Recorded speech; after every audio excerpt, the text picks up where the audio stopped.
ټسټونه کوو. یوه داسې خبره چې هغه ته جرګې ضرورت نشته. نن ورځې که غزوت مول 1945 کې جوړ دی، ما په خیال چې دا یوه فیصله دی به ذات خود چې غزوت مول دا کور وي چې که غزوت مول ورا لاړ شي امپلیمنټیشن یې وکړي.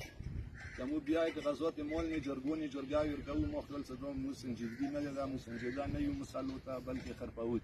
که هغه یې زه کوم، که هغه یې کمانډر صاحب کوي، که هغه یې ډي سي کوي، که هغه یې چو کوي. که غزوت مول نه جرګې آینده پورې خو ما څو پورې زه انجمن کې وم، که غزوت مول نه زه آینده چا سره جرګې نه کوم او نه مو ته جرګو ضرورت شته. کله که غزوت مول شته 1945 کې انګریز مو ته بورډر مو ته هر شی ډیمارکیشن کړي دي، نن به زه هېڅ جرګې پکې د جرګو خو صرف همدا مقصد دی چې مساله څوره اوږدوای شو، تقریبا 150 کالو نه خو بلچخیلو مساله کېږي، شروع دی لنډېږي نه. هغه وجه دا دی چې موږ شوي فیصلې نه جرګې کوو. شوي فیصلې نه مو په خیال چې جرګو کولو بیا مو ته نه ضرورت شته، نه جرګې ته زه خو خپله ذاتي نه یم تیار، که بیا نور څوک تیار وي زه به خونې ته لاړ شم، هغه د جرګې زه خو جرګه آینده پوره نه جرګې ته تیار یم، نه دلته نستي ته تیار یم، نه ډي سي افیس کې نستي تیار یم، بالکل نه یم ته تیار. فیصله شوي دی که غزوت مول به ذات خود فیصله دی، بشارې کې کمیشن کېدای شي، بلچخیلو کې ویلې نه شي کېدای. او یو څه مسله دی بشارې کې تاسې شوق دی، دلچسپي مو دی سله دا زر حل شي، بلچخیلو کې مو شوق نشته، چې کله شوق مو نه وي بس هغه خبره 150 کالو نه هغه دی شروع دی ټیک ټاک مستوله چې بیا یم چې مایوس یو مایوسۍ بیا څه هغه وي چې مایوسۍ کله ډېر سړی مجبور شي هغه به خامخا وروځي، هغه به خامخا روډ ته وروځي، هغه به خامخا احتجاج کوي، نور واسې مو نه وي، مو به څه واس وي. نه نو حکومت څه ټکا روایای شو، نه آرمي څه ټکا روایای شو، نه پولیس څه ټکا، خو دا کردار دنیا ته مو خیای شو چې موږ د آرمي څه کوي، موږ د حکومت څه کوي، موږ د پولیټیکل دنیا ته البته دا خیای شو، هغه احتجاج شکل کې، هغه جرګو شکل کې و اراده ما اندازه چې مو هیڅ څه نشو کوای، کم از کم دنیا ته به دا مو خیو چې موږ دغه ظلم کی نه پکور دی. بلچخیلو کې بشارې کې کمیشن شروع دی، اندوره کډواټي کې ډي سي صاحب ولي کې چې دا مو ایکسټند کو بلچخیلو ته، دا چې دنیا ړنګي او یا دو کېدای شي که نه شي کېدای، خو څه نه کوو 10 کاله مو نه وکړو، اوس یې مو د امید نشته چې دغه دی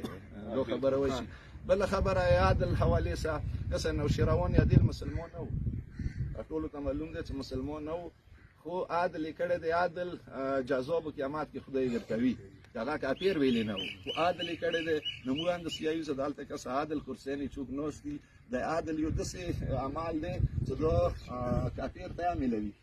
لکه څنګه نوشیروان عادل اوس مثال دی چې مسلمان نه واخلي عادل اجر به ورته میلوي. نو موږ کمانډر صاحب نه، موږ ټول سټیک هولډر نه دا مطالبه کوو پر زور چې په کار دی عادل ته که عادل نه وي دا امن نه رسي، داسې یوه خبرې دي موږ چې امن کله کومې علاقې کې حکمران عادلان نه وي، حکمران عادل نه کوي، هلې ته امن بالکل نشي راتلی. که امن غواړي موږ یې غواړو، موږ دا خبره چې څوک کوي چې دا شیعه دی دا سني دی، زه خو داسې یم چې هغه هم مسلمانه دی که نه، شیعه سني دا خبرې ساره شته نه، دا خو موږ ته جوړې کړي دي، مو ته جوړې کړله دا شیعه دی دا سني دی، یو بل په دغې نامې چې دا سني دی وینې تویوه، دا شیعه دی وینې تویوه، مو خیال چې دا موږ ارودا طرفه مسلمان یو. نو موږ غواړو چې کسه موږ ته فیصلې وشي، فیصلې شوي دي کمانډر صاحب، بلچخیلو فیصله نه ده شوي، سی صاحب ته ریوینیو نه پوهېږي 1945 کې دا معلوم نه ده شوی،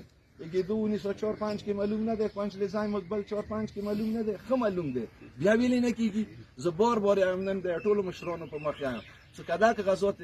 مال زده کوم دی، که دا خې توري پی ورکې نه وای دا فیصله به اوس شوي، خو چونکې توري پی ورکې دی هغه وجې نه فیصلې نه کېږي. نو موږ دا یو چې که څه موږ فیصلې غواړو، فیصله نه کېږي. ډي سي صاحب په کور دی ناست دی، ما سې وعده کړې وه چې نه موږ ته همدا کمیشن په کور دی بلچخیلو ته ایکسټینډ کړی. بلچخیلو یې څه مسله دی، بلچخیلو کې د پیچیدګي څه دی، خدای پیچیدګي ده چې لوور کورم، سنټرال کورم، اپر کورم ډیمارکیشن وشي، پاته به ولګېږي چې پاړې تجاوز کړی دی که بلچخیل کړی دی، که بلچخیل کړی وي موږ ذمهوار یو چې چاپېړه ویر کړو چې بلچخیله زیاتی مه کوه، خو که بیا بل څوک کړی وي موږ چاپېړې ته یې مه پرېږدوي برګېډیر صاحب چې بیا موږ چاپېړه چاته ویر کوو، په کور د خپله چاپېړه تاسې ویر کړئ، تاسې حکومت وي. همداسې کېدو خبره دی، خلاصه خبره دی، دغه ځای کې دنیا مټۍ ونې تقسیم شوې، دنیا ډبې تخمو کې جرګې ولاو ته دا میلاو شوه که نه شوه، میلاو شوه. نن بیا ویلې پاتې دی اله یې پیار دی ونې پیار په کټوو، دا ونې کوو، دا نه ونې پیار اوسه پورې چا لاس ور واچولو، بله ورځ یې پیوړ کې 2 ډازه وشوه، چاکو نیلو پر به کړي وي، پیوړی ښه داسې د اوس کار کوي، یا نه چې اوس سړي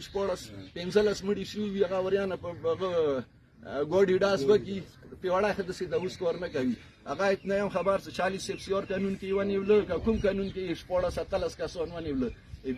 ګېدو ولا ته یو بل خون ته چوکلوس نشي چا یو بل خون دوره لوی سړای ونه جوړ دی څنګه برګیډیر صاحب څه وتا ویلې شي نه ډي سي صاحب څه وتا ویلې شي نه ډي پی او څه وتا ویلې شي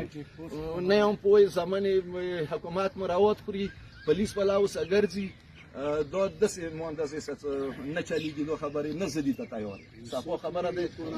زه نن کوم سیټ نه ناستم زه به کوم غم کوم زه به کوم حقوق تار وزم هیڅ ونه څه نشم کولی خو دنیا ته د ټولو خلکو کردار خیام چې موږ د حکومت کې څوره زیاتی کېږي څوره د نه کېږي مهرباني شکریه